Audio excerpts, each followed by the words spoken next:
Good morning friend. आज हम जानेंगे यूपीएससी के बारे में। यूपीएससी क्या है और सिविल सर्विसेज एग्जाम क्या है और इसका सिलेबस क्या है। देखो, बहुत सारे लोगों को क्या है कि शिकायतें हैं कि पता नहीं क्या सिलेबस है। एक यूपीएससी हवा बन के रह गया है और लोगों ने इसको हवा बना दिया है। क्या सिलेबस है?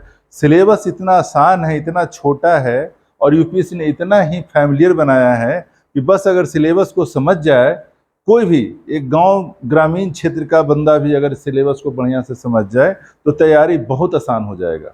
आज यूपीएससी के दौर में क्या है, फलना बुक बता दीजिए, एनसीईआरटी बता दीजिए, प्राइवेट बुक बता दीजिए और किताब की दौड़ में पूरी दुनिया शामिल है। जबकि यूपीएससी का सिलेबस, सिविल सर्विसेज का सिलेबस, सीएससी का सिलेबस इतना आसान है कि आपको बहुत कुछ इसमें पढ़ने की ज़रूरत नहीं है। इसमें आपको बस क्या करना है कि चीज़ों को समझ करके और उसके अकॉर्डिंग काम करना है, उसके अकॉर्डिंग स्टडी करना है। आपका काम आसान हो जाएगा और आप भी बहुत जल्दी समय के पहले सफल हो जाइएगा। तो आज हम शुरू करते हैं यूपीएससी का सिलेबस क्या है। तो सबसे पहले हम देखेंगे आईएएस की तैयारी कैसे करें।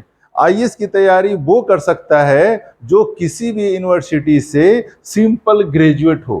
किसी भी यूनिवर्सिटी से, भारत के किसी भी यूनिवर्सिटी से सिंपल ग्रेजुएट हो और जो यूपीएससी के नॉर्म्स में आता है वो तैयारी कर सकता है। और कितना परसेंट मार्क्स चाहिए सर? सिर्फ पास चाहिए। 45% भी अगर आपका मार्क्स है ग्रेजुएशन में तो आप फॉर्म भर सकते हैं। तो कुछ लोग बोलते हैं सर मेरा बीसीए है, कोई बोलता है सर मेरा किसी और स्ट्रीम में ग्रेजुएशन है, तो क्या मैं यूपीएससी का फॉर्म भर सकता हूं? आप बिल्कुल फॉर्म भर सकते हैं, चाहे आप बीसीए हैं या किसी और अदर स्ट्रीम में आपका ग्रेजुएशन है तो भी आप फॉर्म को भर सकते हैं। मार्क्स कितना चाहिए? सिर्फ पासिंग मार्क्स चाहिए और आप भारत के किसी भी राज्य, किसी भी केंद्र शासित प्रदेश के रहने वाले हों, आप इसका फॉर्म अप्लाई कर सकते हैं सिविल सर्विसेज एग्जामिनेशंस का। तो अगर आप 2024 के लिए आप तैयार हैं और एग्जाम को चाहते हैं कि पहले अटेम्प्ट में निकालें, तो इसके लिए कुछ बेसिक चीज़ें हैं जो जानिए। तो सबसे पहले आईएएस की तैयारी कैसे करें, इसके लिए हम एक अलग वीडियो में बताएंगे कौन कौन सा किताब पढ़ना चाहिए, कैसे आपका डेली रूटीन होना चाहिए, दिनचर्या कैसा होना चाहिए और कैसे आप इस चीज़ को अचीव कर सकते हैं। बेसिक सिंपल आईएएस की तैयारी कैसे करें? जिस दिन आपने सोच लिया कि मुझे यूपीएससी में जाना है, उसी दिन फर्स्ट ऑफ ऑल आप क्या करें कि सबसे पहले सिलेबस को समझें और उसके अकॉर्डिंग मटेरियल इकट्ठा करें। कोई ज़रूरी नहीं है कि फलना कोचिंग, ठिकाना कोचिंग और ये वो दिल्ली और सासाराम और बेंगलोर जा रहे हैं। इसको कहीं भी कोई मार्गदर्शक मिल जाए, उस मार्गदर्शक को पकड़ लीजिए, वो आपका काम आसान बना देंगे। तो आईएएस की तैयारी के लिए कोई ज़रूरी नहीं है कोचिंग दौड़ना। किसी भी मार्गदर्शक को पकड़ लीजिए, खोजिए, वो आपको मदद करेंगे और आपका काम आसान हो जाएगा। योग्यता मैंने अभी पहले बताया है कि किसी भी यूनिवर्सिटी से किसी भी स्ट्रीम में आप सिंपल ग्रेजुएट हों। उसके बाद आयु क्या है? इसके लिए आयु क्या है? कोई भी जनरल कैटेगरी का बंदा, जनरल कैटेगरी का बंदा जिसका एज 21 साल मिनिमम 21 साल और मैक्सिमम 32 इयर्स है, वो इस फॉर्म को अप्लाई कर सकते हैं। तो फिर से मैं रिपीट कर रहा हूं, मिनिमम 21 ईयर, मैक्सिमम 32 ईयर तक वो अटेम्प्ट दे सकते हैं। अटेम्प्ट कितना दे सकते हैं? अटेम्प्ट टोटल है इनका 6 अटेम्प्ट। यानी general candidate minimum 21 years age, 32 years maximum and 6 attempt दे सकते हैं। आयु के बारे में हम आगे विशेष चर्चा करेंगे। सिलेबस के बारे में एक अलग वीडियो में हम आपको बताएंगे पूरा डिटेल से। सफलता कैसे मिलेगा? सिविल सर्विस में सफलता का मेन मंत्र यही है कि सबसे पहले आप क्या कीजिए, मेंस की तैयारी में लगिए और जो भी आपका ऑप्शनल पेपर है, व्हाटएवर जो यूपीएससी के गाइडलाइन में दिया हुआ है, जो सिलेबस में दिया हुआ है, जो भी ऑप्शनल पेपर आप रखते हैं, उस ऑप्शनल पेपर में एक पेपर सिलेक्ट करके आप उसके अकॉर्डिंग तैयारी शुरू करें। और ऑप्शनल का चुनाव कैसे करें, उसके लिए एक अलग वीडियो में हम समझाएंगे आपको कि ऑप्शनल का चुनाव कैसे करें, सफलता कैसे मिलेगा। उसके बाद स्ट्रेटजी क्या होना चाहिए, इसका स्ट्रेटजी का हम एक अलग वीडियो बताएंगे जिसमें आपको पूरी स्ट्रेटजी के बारे में समझाएंगे और आपका काम पीटी, मेंस और इंटरव्यू बहुत आसान हो जाएगा। उसके बाद संपूर्ण जानकारी के बारे में आज हम बताते हैं कि कैसे जैसे मैंने पहले बताया कि वो भारत का नागरिक, नेशनलिटी उसका भारत का होना चाहिए और मिनिमम एज कितना होना चाहिए? जनरल कैटेगरी के लिए मिनिमम एज 21 ईयर और मैक्सिमम 32 ईयर्स एज होना चाहिए। 6 अटेम्प्ट वो दे सकता है, टोटल 6 अटेम्प्ट जनरल कैंडिडेट। उसके बाद ओबीसी कैटेगरी यानी कि जो भी अदर बैकवर्ड क्लास के स्टूडेंट हैं वो अगर सिविल सर्विस में बैठना चाहते हैं तो वो मिनिमम 21 ईयर और मैक्सिमम 32 प्लस 3 ईयर्स यानी कितना हो गया 35 साल 35 ईयर्स। कितना अटेम्प्ट मिलेगा ओबीसी को? ओबीसी को मिलेगा टोटल 9 अटेम्प्ट मिलेगा। उसके बाद कोई शेड्यूल कास्ट हैं, शेड्यूल ट्राइब्स हैं, तो वो कितने साल तक एग्जाम दे सकते हैं? तो वो 32 ईयर तो बेसिक हो गया, minimum age 21 year, maximum age 32 years और उसमें 5 ईयर्स और ऐड कर लीजिए यानी कि टोटल कितना हो गया 32 प्लस 5 37 ईयर तक वो एग्जाम दे सकते हैं। कितना अटेम्प्ट मिलेगा सर मेरे को? टोटल अटेम्प्ट मिलेगा आपको अनलिमिटेड यानी कि जो शेड्यूल कास्ट शेड्यूल ट्राइब के बंदे हैं उनके पास अटेम्प्ट काउंट नहीं हो रहा है, वो अनलिमिटेड अटेम्प्ट दे सकते हैं। और जो फिजिकली डिजेबल्ड हैं तो फिजिकली डिजेबल कैंडिडेट के लिए क्या है कि 32 years maximum age plus 10 year उसमें और ऐड कर लीजिए यानी 32 प्लस 10 ईयर 42 ईयर्स हो गया और उसके बाद 9 अटेम्प्ट उनको मिलेंगे। उसके बाद जम्मू एंड कश्मीर के डोमिसाइल वाले को 32 ईयर्स प्लस 5 ईयर्स यानी 37 ईयर इनको मिलेंगे एक्स्ट्रा।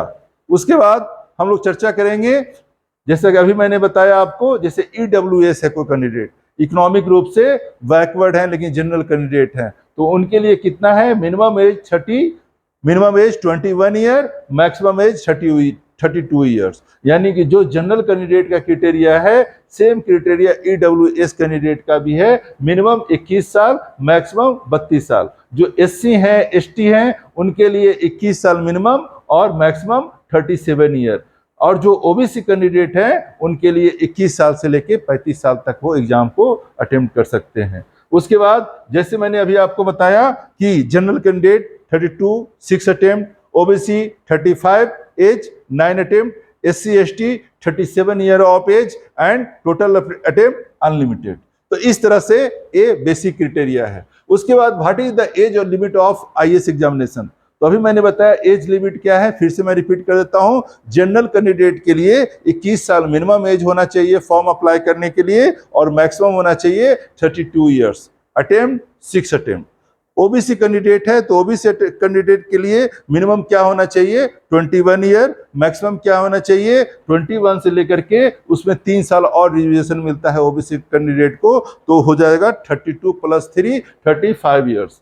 और अगर पूछा जाए कि एससी एसटी के लिए क्या होगा तो एससी एसटी के लिए क्या होगा शेड्यूल कास्ट के लिए और शेड्यूल ट्राइब के लिए 32 ईयर्स मैक्सिमम एज प्लस उसमें 5 ईयर्स और ऐड हो जाएगा तो टोटल हो जाएगा 37। उसके बाद how many attempts are there for the IAS exam? Total कितने अटेम्प्ट दे सकते हैं कैंडिडेट? तो मैंने पहले बताया आपको कि general candidate 6 attempt, general candidate 6 attempt, OBC candidate total 9 attempt और एससी एसटी अगर कैंडिडेट हैं तो अनलिमिटेड अटेम्प्ट दे सकते हैं वो, ठीक है। उसके बाद how many attempts are there for the IAS exam अभी बता दिया मैंने। Is there any reservation for the ex service in the UPSC examination? Yes, ex servicemen are given age relaxation of up to 5 years in the case of ECO या SSC जो have completed an initial period of assignment of 5 year यानी military में वो 5 साल की सेवा अगर complete कर चुके हैं तो 5 ईयर उनको और रिबेट मिलेगा, रिलैक्सेशन मिलेगा। Is there any minimum percentage of required in graduation for IAS examination? कोई मिनिमम परसेंटेज नहीं है, बस यही है कि किसी भी यूनिवर्सिटी से आप सिंपल ग्रेजुएट हो तो भी इस फॉर्म को भर सकते हैं, इसके लिए कोई परसेंटेज रिक्वायर्ड नहीं है। What is the salary of an IAS officer? Yes, देखो ये इंपॉर्टेंट क्वेश्चन ये है कि सैलरी, अभी तो आप सैलरी पूछ रहे हो तो सैलरी अगर जानना चाहते हो तो बेसिक सैलरी है 56,100 बट आफ्टर सिलेक्शन जैसे ही आपका सिलेक्शन हो जाएगा आपका सैलरी आपसे कोई नहीं पूछने वाला, तो सैलरी पे मत जाओ। देखने में छोटा अमाउंट लग रहा है बट इसके साथ बहुत सारा इंसेंटिव, बहुत सारा पर्क्स, बहुत सारा रेसिडेंसेज, बहुत सारा ऑफिशियल व्हीकल और बहुत सारी फैसिलिटी मिलेंगे कि आप सैलरी पूछना ही भूल जाओगे किसी से कि सैलरी क्या मिलता है उसको, ठीक है। उसके बाद अगर देखा जाए what is the highest post of an IAS officer can reach the in career? अगर देखा जाए तो आईएएस ऑफिसर अपने जीवन में कहां तक तरक्की कर सकता है, कहां तक प्रमोशन कर सकता है, इसके लिए इतना कहा जा सकता है कि एक कैबिनेट सेक्रेटरी तक पहुंच सकता है।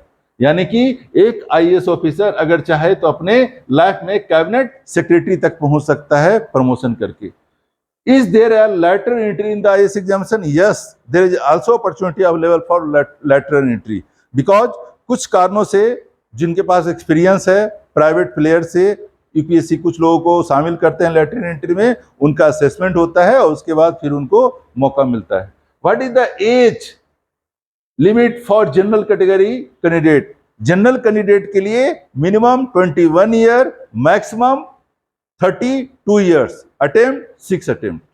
Yes, can a 30-year-old take the UPSC examination? Can a 30 years old take the UPSC examination? Yes, absolutely दे सकता है। बस उसका एक ही चीज होना चाहिए कि उसके अगर जनरल कैंडिडेट है और 30 ईयर एज हो रहे हैं तो अगर 6 अटेम्प्ट उसके पूरे हो चुके हैं तो वो नहीं दे सकता। फिर से मैं रिपीट कर रहा हूं, अगर जनरल कैंडिडेट है और 21 ईयर के एज से फॉर्म अगर भरते हैं और वो 30 ईयर कंप्लीट कर चुके हैं या 30 ईयर पे हैं और 6 अटेम्प्ट उनका अगर पूरा हो चुका है तो वो एग्जाम में अपेयर नहीं हो सकते। लेकिन अगर 30 ईयर एज है, जनरल कैंडिडेट हैं और 6 अटेम्प्ट उनका पूरा नहीं हुआ है तो इस एग्जाम को दे सकते हैं। Then what is the age limit for OBC in UPSC? OBC के लिए 35 ईयर्स, अटेम्प्ट 9 अटेम्प्ट। फिर मैं रिपीट कर रहा हूं, ओबीसी के लिए 35 ईयर तक वो मैक्सिमम एज क्राइटेरिया है और उनके लिए अटेम्प्ट कितना है? 9 अटेम्प्ट है। मिनिमम एज क्या है? 21 ईयर्स। इसको याद रखेंगे। उसके बाद हम लोग चर्चा करते हैं, can a candidate who has exhausted his number of attempt but is eligible based on the UPSC exam age limit apply for the civil services? No, one must fulfill both the criteria of number of attempt. Both दोनों criteria पूरा करना पड़ेगा, यानी कि उनका as भी देखा जाएगा, एज लिमिट भी देखा जाएगा और नंबर ऑफ अटेम्प्ट भी गिना जाएगा। दोनों क्राइटेरिया फुलफिल करना पड़ेगा। What is the age bar for UPSC? Age bar for UPSC minimum 21 year, maximum 32 years for general candidate. Are there any age relaxation in UPSC female candidate? Female candidate के लिए देखो interesting question है। बहुत सारे लोग जानना चाहते हैं कि सर फीमेल कैंडिडेट के लिए क्या रिलैक्सेशन है, क्या एज में रिलैक्सेशन है, अटेम्प्ट में रिलैक्सेशन है? देखो फीमेल कैंडिडेट के लिए कोई रिलैक्सेशन नहीं है, सिर्फ फी में कुछ रिलैक्सेशन है, बट इसके अलावा जो भी है मेल कैंडिडेट को जो सुविधाएं मिल रही है, मेल कैंडिडेट को जो एलिजिबिलिटी क्राइटेरिया वही फीमेल के लिए अप्लाई है। तो मेल कैंडिडेट जैसा है सारा चीज, फीमेल को भी वैसी सारा फुलफिल करना है। उसके बाद 2 कंपलसरी पेपर, इसमें क्या क्या होते हैं? प्रीलिम्स एग्जामिनेशन में 2 कंपलसरी पेपर होते हैं। पहला जो पेपर होता है 2 सिटिंग में एग्जाम होता है। पहला जो पेपर होता है वो जीएस का होता है, जनरल स्टडीज का होता है, और इसमें क्या होते हैं? मॉडर्न हिस्ट्री से क्वेश्चन होते हैं, एंशियंट और मिडाइवल से भी क्वेश्चन हो सकते हैं, आर्ट एंड कल्चर से क्वेश्चन होता है, इंडियन पॉलिटी से होता है क्वेश्चन, ज्योग्राफी से होता है क्वेश्चन, साइंस एंड टेक से क्वेश्चन होता है। हाँ, इसके अलावा आपका इंडियन इकोनॉमी से क्वेश्चन होता है। तो ये पहला सेक्शन होता है जीएस का। इससे टोटल आपके 100 मार्क्स से एग्जाम होंगे और 100 मार्क्स 100 क्वेश्चन रहेंगे और टोटल एक क्वेश्चन 2 नंबर का रहेगा, यानी 100 क्वेश्चन इंटू 2, यानी टोटल मार्क्स 200 मार्क्स के आपके फर्स्ट पेपर होंगे। तो पहला जो पेपर होगा टोटल अगर देखा जाए जीएस पेपर 1 तो 200 मार्क्स के होंगे, और सेकंड यानी कि सेकंड जो स्टेट एग्जाम होता है प्रीलिम्स का वो सीसेट होता है, सिविल सर्विसेज एप्टीट्यूड टेस्ट, और ये सिर्फ क्वालिफाइंग नेचर का है। इसमें क्या करना है? आपको मिनिमम क्वालिफाइंग मार्क्स लाना है। मिनिमम क्वालिफाइंग मतलब ओनली 33% मार्क्स ला करके आपको क्वालिफाई होना है। कैसे आएगा 33% of marks? I will discuss in next video, but मैं शॉर्ट में बता दूं कि 200 नंबर में सिर्फ 66 नंबर लाना है और बहुत आसानी से रणनीति के तहत लाया जा सकता है, और बहुत सारे कैंडिडेट इस रणनीति को अपना करके आराम से इसमें निकल जाते हैं। तो 2 पेपर जो प्रीलिम्स में होता है, एक होता है जनरल स्टडीज का, दूसरा होता है सिविल सर्विसेज एप्टीट्यूड टेस्ट का, सीसेट का। और पहला वाला जो पेपर है जीएस पेपर, इसका नंबर आपको इसी से आपका बनता है, पीटी में क्राइटेरिया बनता है कि आपका सिलेक्शन होगा कि नहीं होगा। सेकंड पेपर जो है सीसेट, इसमें सिर्फ क्वालिफाई होना है, इसका नंबर आपको कहीं नहीं जुटना है। Okay, negative marking, yes there will be negative marking. Negative marking, but 1/3 of the total marks allotted to the question will be deducted for every wrong answer, यानी कि हर गलत आंसर के लिए 1/3 नंबर आपका काटा जाता है। टाइम अलॉट कितना घंटा मिलता है? 2 घंटे का पेपर होता है पहला और 2 घंटे का पेपर होता है दूसरा। यानी कि पहला पेपर जो जनरल स्टडीज का होता है वो 2 घंटे का होता है और दूसरा पेपर जो सीसेट का है वो भी 2 घंटे का होता है। जीएस पेपर 1 2 घंटा, और देखा जाता है कि जीएस पेपर 1 जो 2 घंटे का होता है इसका एग्जाम जो शुरू होता है 9:30 में और 11:30 तक ये चलता है। दूसरा पेपर होता है 2 घंटे का सीसेट, ये 2:30 PM में स्टार्ट होता है और 4:30 PM में एंड होता है। बीच में के जो समय देख रहे हैं आप लगभग 2 घंटे का, इस 2 घंटे के समय में कैंडिडेट आराम से रिलैक्स होकर के कुछ खाना पीना हल्का फल्का खा करके फिर वापस सीसेट पेपर जाकर के दे करके आ सकता है।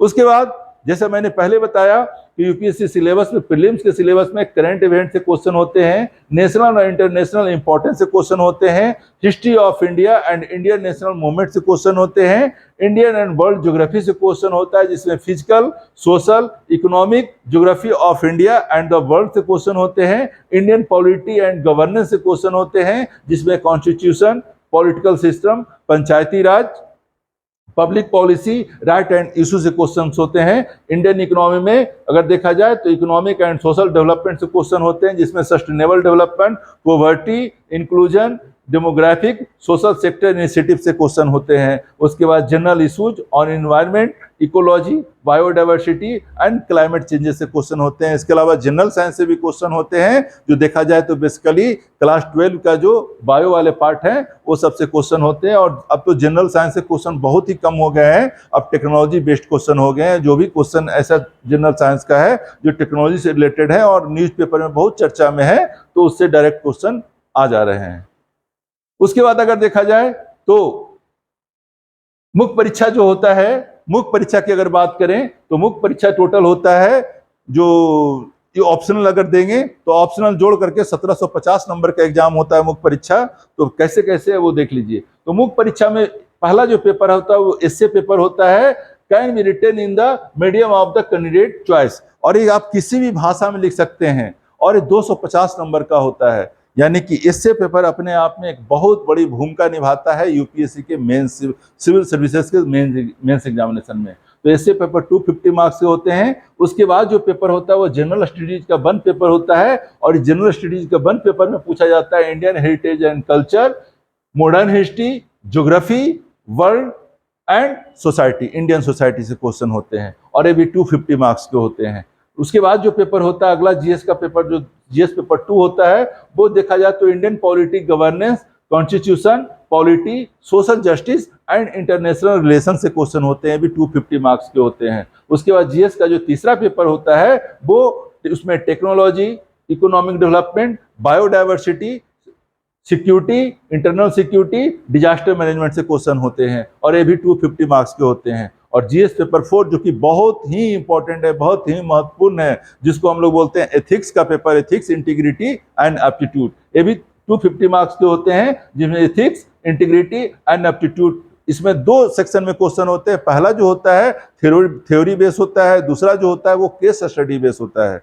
तो 2 बैलेंस बना करके चलता है। उसके बाद जो छठा पेपर होता है वो ऑप्शनल पेपर, और 7वां पेपर जो होता है वो ऑप्शनल, यानी ऑप्शनल पेपर एक ही रखना होता है, उसके 2 हिस्से होते हैं, पेपर 1 और पेपर 2। तो ऑप्शनल पेपर जो भी आप रखेंगे वो टोटल 500 मार्क्स के होते हैं। कोई भी सब्जेक्ट आप रख सकते हैं, वो 500 मार्क्स के ऑप्शनल विषय होंगे। हिस्ट्री, पॉलिटी, इकोनॉमी, ज्योग्राफी, अपने पसंद का आप कोई भी विषय रख सकते हैं, वो 500 मार्क्स का होगा। और एक पेपर 2 हिस्सों में डिवाइडेड होगा, paper 1 and paper 2। Paper 1 250 marks, paper 2 250 marks, total marks 500। अगर टोटल मार्क्स को जोड़ेंगे तो मेंस एग्जामिनेशन 1750 मार्क्स का होता है। और इसमें कहा जाता है कि अगर 50% के आसपास 45 to 50% के मार्क्स आसपास ले आते हैं तो आपको आगे इंटरव्यू के लिए बहुत आसानी से कॉल आ जाता है।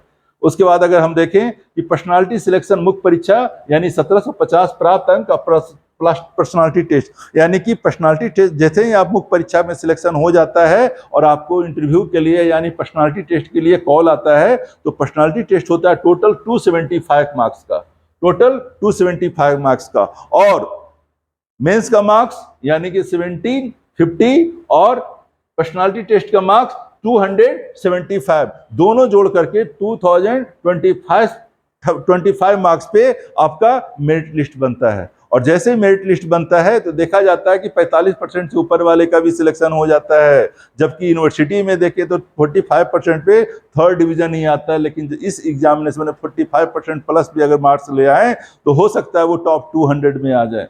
तो देखा गया कि 45% से अधिक वाले का सिलेक्शन हो जाता है। तो पर्सनालिटी टेस्ट अगर देखा जाए तो इस एग्जाम का तैयारी उल्टा किया जाता है। समझदार लोग जानते हैं कि जो लोग कर चुके हैं, जो भी अनुभवी लोग हैं, उनको पता है कि इस एग्जाम का तैयारी उल्टा है। सबसे पहले पर्सनालिटी टेस्ट, यानी कि अगर आप चाहते हैं कि सिविल सर्विसेज परीक्षा में आप अंतिम रूप से चयनित हो तो सबसे पहले आप अपने पर्सनालिटी डेवलपमेंट पे ध्यान दीजिए और कैसे लिखना है, मेंस पे ध्यान दीजिए। मेंस के बाद प्रीलिम्स जो है, प्रीलिम्स का तैयारी नहीं किया जाता है, प्रीलिम्स का तैयारी अपने आप हो जाता है मेंस के सिलेबस के अकॉर्डिंग। प्रीलिम्स का सिर्फ प्रैक्टिस किया जाता है, प्रीलिम्स का तैयारी नहीं किया जाता है। Before examination, before 9 month of examination, you have to attempt many mock test. Different coaching institute का या किसी अच्छे इंस्टीट्यूट का मॉक टेस्ट पकड़ लीजिए और खूब प्रैक्टिस कीजिए। प्रीलिम्स आपका हो जाएगा, मेंस पे प्रैक्टिस है ही आपका और ऑप्शनल पेपर पे कमांड आपका है ही। फिर आप आराम से मेंस में अच्छा कर जाएंगे और मेंस करने के बाद क्योंकि पर्सनालिटी टेस्ट पे आपका पहले से अगर कुछ काम किया हुआ है तो आपका यहाँ पे पर्सनालिटी टेस्ट आपका आसान हो जाएगा।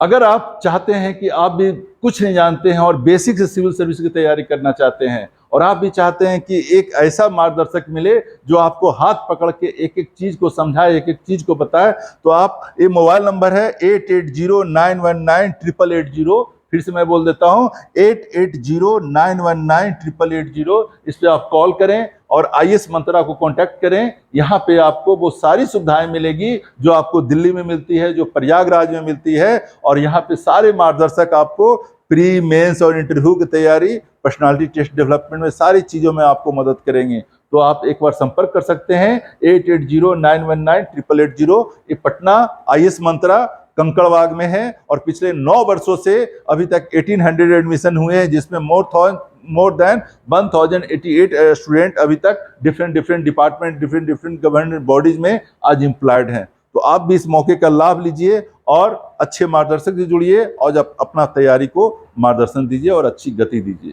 तो फिर मिलते हैं आपसे नेक्स्ट वीडियो में। जय हिंद।